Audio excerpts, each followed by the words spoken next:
ਇਹ ਟੀਟੂ ਲੱਗਦਾ ਤੈਨੂੰ ਜਾਣਦਾ ਜਿਵੇਂ ਹਨਾ। ਰੋਕੀ ਜਾਣਦਾ ਤੈਨੂੰ। ਡੰਡਾ ਛੱਡ ਦੇ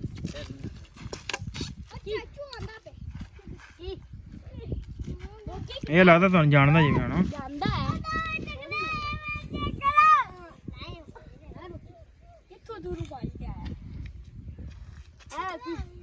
ਕਿੱਡਾ ਹੁੰਦਾ ਹੈ ਹਾਂ ਤੇ ਆਪਣਾ ਦੇ ਸਾਰਾ ਹੂੰ ਇਹ ਆਪਣਾ ਰੋਕੀ ਆ ਅੱਛਾ ਆਪਣਾ ਰੋਕੀ। ਹਾਂ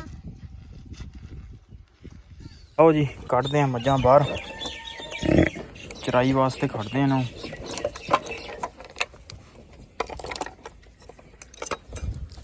ਚਲੋ ਜੀ ਆ ਜਾਓ ਮੋਹਤਰਮਾ ਆ ਜਾਓ। ਅੱਬੂ ਗਿਆ ਸੀ ਕਿਧਰ ਸ਼ਹਿਰ ਕੰਮ ਤੇ ਡਿਊਟੀ ਲੱਗ ਗਈ ਆਪਣੀ ਮੱਝਾਂ ਚਾਰਨ ਦੀ ਅੱਜ। ਚਲੋ ਚਲੋ ਚਲੋ ਚਲੋ ਤੁਹਾਨੂੰ ਸੈਲ ਕਰਾ ਕੇ ਲਿਆਵਾਂ।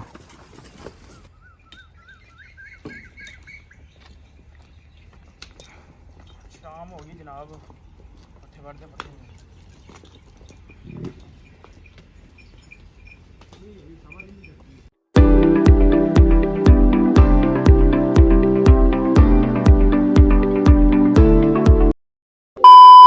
अस्सलामुअलैकुम जी की हाल चाल। उम्मीद करदा तुसीं सारे वधिया होवोगे जी। वैलकम अज दे नवे व्लॉग च अज दी नवी वीडियो विच। ते अज दी जिहड़ी अपनी रूटीन है तुहाडे सारे भरावां नाल सांझी करांगे। सो जुड़ के रहना व्लॉग पूरा देखना। सो टाइम हो गया असीं 1:30 दा ते मੱਝਾਂ ਕੱਢਣ ਲੱਗੇ आ। तो चलदे आ अब्बू किधर गया काम ते आपां चलदे आ चल के मੱਝਾਂ ਕੱਢਦੇ उन्हां नूं चराउण लैके जाना। चराई भी थोड़ी घुम के जाना पैंदा। सो चलदे आ चल के तुहानूं जिहड़ी रूटीन है वो सांझी आओ जी ਕੱਢਦੇ आ मੱਝਾਂ बाहर चराई वास्ते खड़ते हैं ना।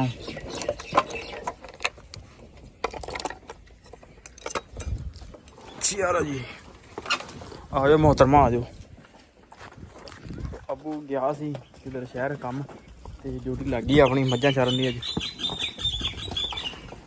चलो चलो चलो चलो तुहानूं सैल करा के लियावां।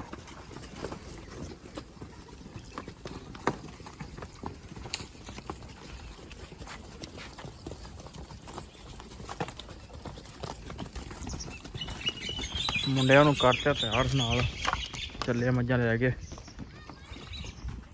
ਸੋ ਵਾਣੋਂ ਵਾਣ ਲੈ ਕੇ ਜਾਣਾ ਇਹਨਾਂ ਨੂੰ। ਚੱਕਰ ਥੋੜਾ ਦੂਰ ਜਾਓ ਉਧਰੋਂ ਦੀ ਹੋ ਗਏ ਇਹਨੂੰ।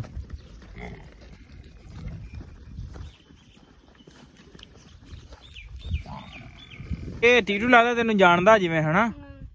ਰੋਕੀ ਜਾਣਦਾ ਤੈਨੂੰ। ਡੰਡਾ ਛੱਡ ਦੇ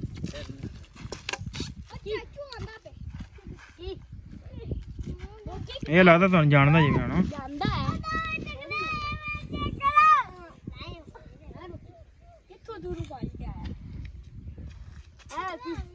ਕਿੱਡਾ ਹੁੰਦਾ ਹੈ ਹਾਂ ਤੇ ਆਪਣਾ ਦੇ ਸਾਰਾ ਹੂੰ ਇਹ ਆਪਣਾ ਰੋਕੀ ਆ ਅੱਛਾ ਆਪਣਾ ਰੋਕੀ। ਹਾਂ ਭਾਜੀ ਆਪਣਾ ਡੇਰੇ ਤੋਂ ਉਧਰੋਂ ਘੁਮਾ ਕੇ ਐਂ ਦੀ ਕਮਾਨ ਦੀ ਪਰਲੀ ਸਾਈਡ ਤੋਂ ਘੁਮਾ ਕੇ ਇੱਧਰ ਲੈ ਕੇ ਆਏ ਮੱਝਾਂ ਹੁਣ। ਤੇ ਹੁਣ ਇਹ ਚਰਾਂਦੀਆਂ ਨੇ ਤੇ ਇਹਨਾਂ ਨੂੰ ਕੋਈ ਚਰਾਉਨੇ ਆ ਘੰਟਾ ਦੋ ਤੇ ਚਰਾ ਕੇ ਮੁੜ ਕੇ ਲੈ ਕੇ ਜਾਂਦੇ ਇਹਨਾਂ ਨੂੰ ਡੇਰੇ। ਮੱਝਾਂ ਲਿਆ ਕੇ ਵਾੜਤੀਆਂ ਨੇ ਵਿੱਚ। ਸੋ ਪਸੀਨੋ ਪਸੀਨ ਹੋ ਗਏ ਆ। ਲੈ ਆਂਦੀਆਂ ਨੇ ਇਹਨਾਂ ਨੂੰ ਬੰਨ੍ਹਦੇ ਆ ਮੁੜ ਕੇ ਇਹਨਾਂ ਨੂੰ ਪੱਠਿਆਂ ਤੇ। ਇਹ 10 ਮਿੰਟ ਖਾ ਕੇ ਮੁੜ ਕੇ ਲਾਉਂਦੇ ਆਪਾਂ ਚਵਾਈ। ਦੁੱਧੀ ਵੀ ਫਿਰ ਆ ਜਾਣਾ। ਲਓ ਜੀ ਹੋ ਗਿਆ ਟਾਈਮ ਚਵਾਈ ਦਾ। ਪਾਣੀ ਪੂਣੀ ਡਾਉਂਦੇ ਆ। ਮੁੰਡੇ ਛੁੰਡੇ ਲਾਏ ਨੇ ਜਰਾ ਡਾਹ ਕੇ ਪਾਣੀ ਤੇ ਲਾਉਂਦੇ ਆ ਚਵਾਈ ਇਹਨਾਂ ਦੀ।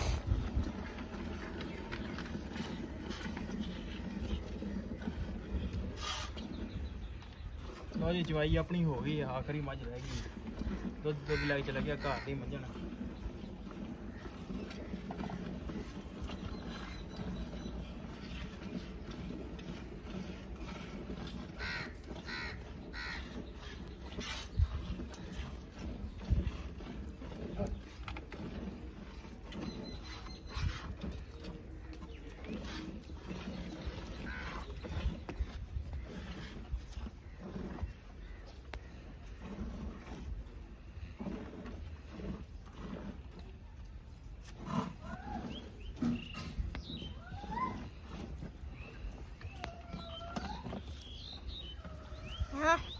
ਨਾ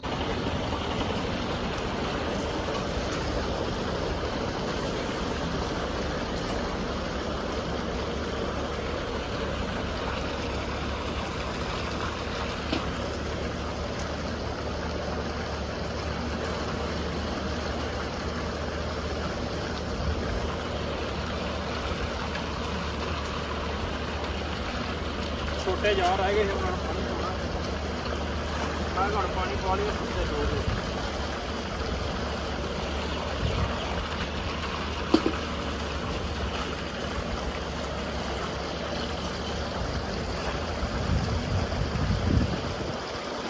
ਚੱਲ। ਲਓ ਜੀ ਇਹਨਾਂ ਨੂੰ ਪਾਣੀ ਡਾਉਣਾ ਰਹਿ ਗਿਆ ਸੀ ਹੁਣ ਡਾਲ ਜੀ। ਉਧਰ ਪੱਠਿਆਂ ਦੇ ਵੀ ਜਨਾਬ ਟਾਈਮ ਹੋ ਗਿਆ, ਪੱਠੇ ਵੱਢਣ ਨੂੰ ਜਾਣਾ। ਇਹਨਾਂ ਨੂੰ ਪਹਿਲੇ ਪਾਣੀ ਪਵਾ ਲਈਏ, ਚੋ ਕੇ ਰਿਲੈਕਸ ਕਰਨ ਦੇ ਡੰਗਰ। ਹਾਂ ਪੀਰੇ ਚਲੋ ਜੀ ਚੱਲੇ ਆ ਪੱਠਿਆਂ ਨੂੰ। ਛੋਟਾ ਭਰਾ ਲੈ ਆ ਦਾਤਰੀ ਰੇਟਰ ਵੀ ਨਾਲੇ, ਤੇ ਵੱਢ ਲਈਏ ਪੱਠੇ ਹੁਣ ਕਿਉਂਕਿ ਸ਼ਾਮ ਹੋ ਜਾਣੀ। ਬੰਦੇ ਅਸੀਂ ਦੋ ਹੀ ਅੱਜ, ਤੇ ਇਹਨਾਂ ਬਸ ਸਾਨੂੰ ਸ਼ਾਮ ਹੋ ਜਾਵੇ। ਸੋ ਜਲਦੀ ਜਲਦੀ ਵੱਢਣੇ ਆ ਪੱਠੇ, ਮੁੜ ਕੇ ਆਪਾਂ ਡੰਗਰਾਂ ਨੂੰ ਵੀ ਪਾਣੀ ਪੂਣੀ ਡਾਹ ਕੇ ਉਹਨਾਂ ਨੂੰ ਅੰਦਰ ਕਰਨਾ।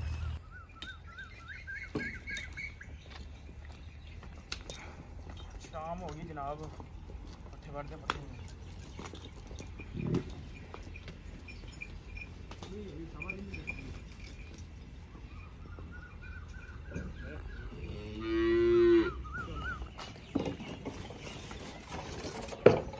ਲਓ ਜੀ। ਕੰਮ ਕਾਰ ਕਰਕੇ ਹੋ ਗਏ ਆ ਵਿਹਲੇ, ਪਸੀਨੋ ਪਸੀਨ ਹੋ ਗਏ ਆ, ਸ਼ਾਮ ਵੀ ਹੋ ਗਈ ਹੈ। ਸੋ ਕਰਦੇ ਇੱਥੇ ਵਲੌਗ ਦਾ ਐਂਡ। ਉਮੀਦ ਕਰਦਾ ਤੁਹਾਨੂੰ ਅੱਜ ਦਾ ਵਲੌਗ ਛੋਟਾ ਜਿਹਾ ਚੰਗਾ ਲੱਗਿਆ ਹੋਊਗਾ। ਤੇ ਚੰਗਾ ਲੱਗਿਆ ਹੋਵੇ ਤਾਂ ਚੈਨਲ ਨੂੰ ਕਰ ਲਓ ਸਬਸਕ੍ਰਾਈਬ, ਵੀਡੀਓ ਨੂੰ ਕਰ ਦਿਓ ਲਾਈਕ, ਤੇ ਆਪਾਂ ਮਿਲਦੇ ਹਾਂ ਕੱਲ੍ਹ ਇੱਕ ਨਵੇਂ ਵਲੌਗ 'ਚ।